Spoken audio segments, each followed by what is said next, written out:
Arash, I believe we have actual Canadian football to talk about. I think it's been 20 months since we last saw a Canadian football game. In that time, we've had 4 new head coaches, a team with a new name, and lots of intrigue, and now an abbreviated 14-game season. And Why don't we?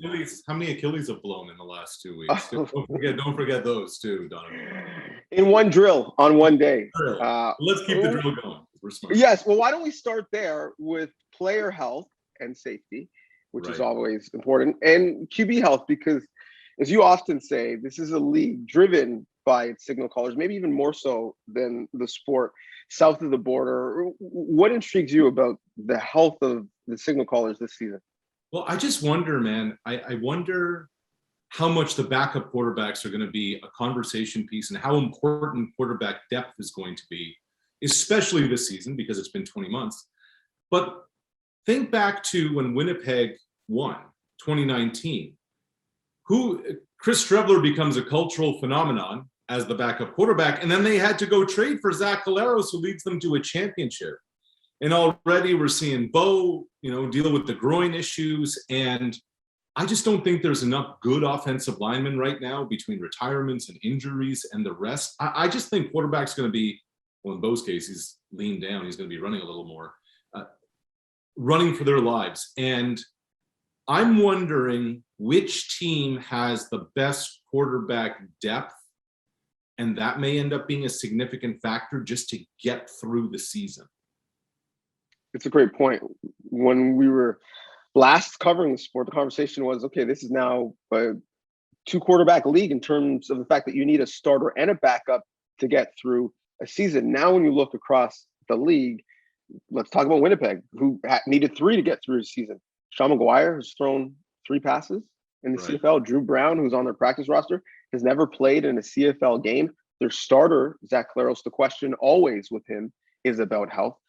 Bo is starting the season limping. His former backup, which is now potentially a starter in Toronto, Nick Arbuckle, has started the season not healthy. And so the other guys who you think are known quantities, Mike Riley and Matt Nichols, ended the previous seasons not healthy. So I do agree that watching the health Nichols is dealing with a shoulder thing of some sort.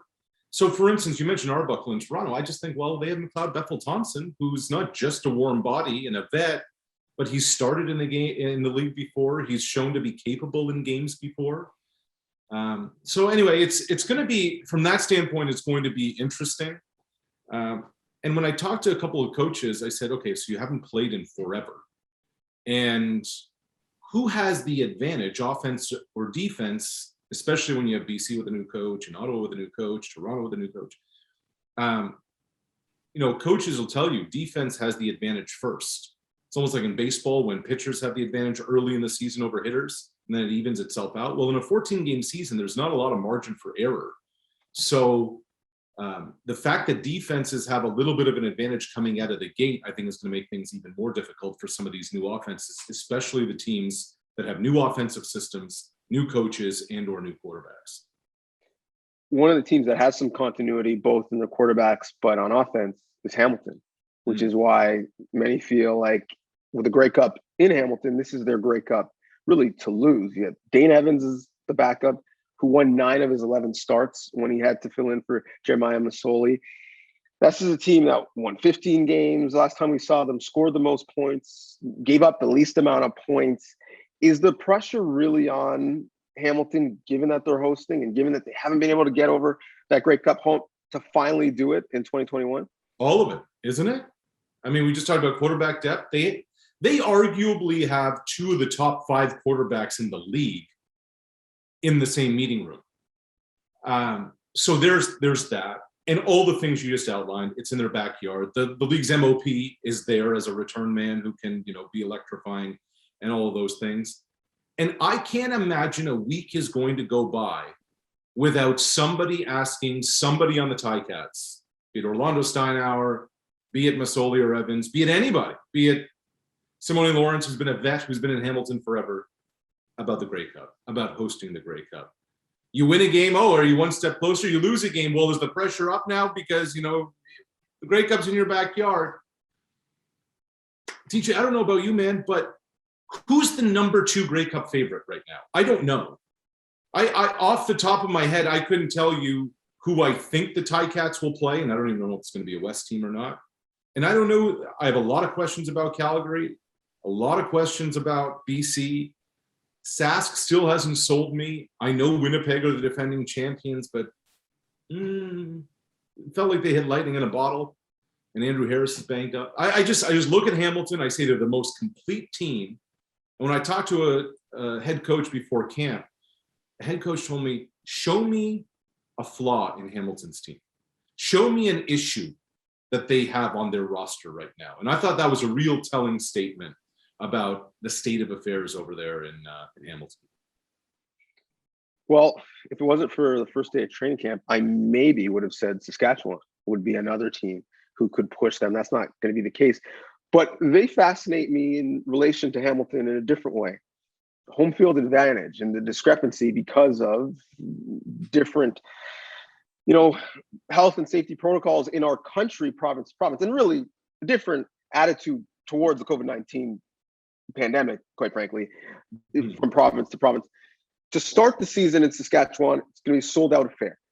We aren't sure to end the season in December in Hamilton if they're going to be able to have a full stadium. From a competitive balance and even a fiscal standpoint, what does that discrepancy across the league mean? It's a good question. From a finance standpoint, I mean, Sask needs it. They're a community-run team that's been, hemorrhaging money over the last year. So that's going to be huge. And by the way, I think that opener in Winnipeg and Saskatchewan is going to be dynamite. I mean, I just did the Jays home opener last week with 15,000 people in the building to have sold-out crowd. They're going to, raise the banner in Winnipeg. They're going to bring them out in Regina, and it's going to be bananas. And I promise you, you will see grown men and grown women and young children cry. That's going to be the emotion in those stadiums. And some of them might be on the field. Some might be on the field, maybe towards the end of the game rather than at the beginning. Yeah, it's a real thing. It's a real thing. Now, from a crowd standpoint, I think teams are used to having Sask having packed houses and nobody being in Toronto or BC. But the bottom line one is an interesting deal because late in the season, if you're having packed houses, you're bringing in revenue. Maybe it depends on where your owners are, but would you be more apt to bring in some people to upgrade your roster when push comes to shove and do some salary cap gymnastics? They all said they're not going to spend to the cap, but when push comes to shove and you're in a real playoff race, where are you going to be? So I think that plays a factor too. Yeah, you often can't save front offices and ownership groups from themselves. And so I'll believe it when I see it, when I hear that teams aren't going to spend to the cap. Something that teams are going to do, finally, is allegedly be more transparent when it comes to injuries. At least they're being asked to. There are actual NFL style, for lack of a better term, injury reports in the CFL. On getting to the 20th century and the 21st century.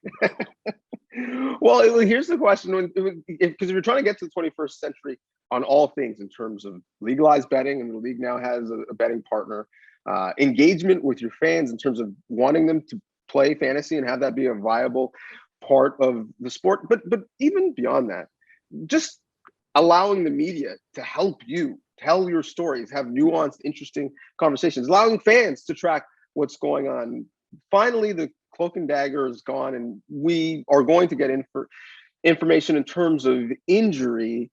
This is happening with some front offices kicking and screaming, but it had to happen, did it not? Yeah, it did. I just don't know how transparent they're going to be when push comes to shove. And what is the penalty? What is the consequence if you are dishonest with your injury report? We haven't heard that. There are massive fines in the NFL if you fudge your injury report. I have a hard time believing, Donnovan, that 9 coaches are going to be honest about this, especially as they get into the teeth of the season. And I can tell you already, there are 2 teams already. They haven't even put the ball on the tee yet. There are 2 teams at least that are being dishonest about their injury reports.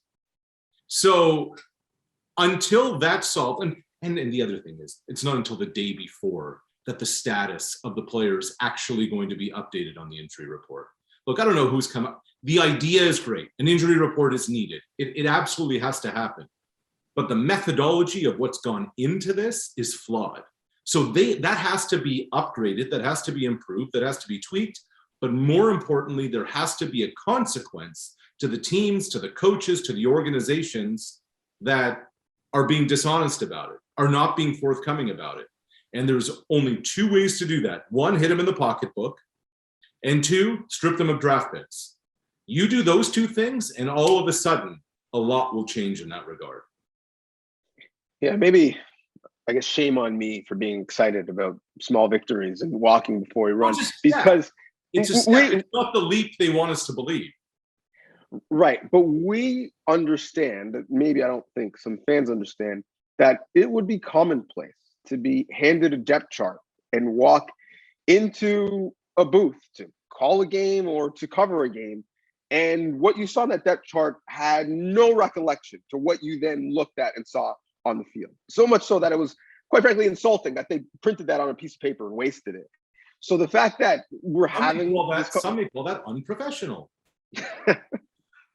I would call it unnecessary, right, quite frankly, because I don't think it actually, yeah, I don't think it actually changed the outcomes of any games, because after the first snap, everyone understood what was going on.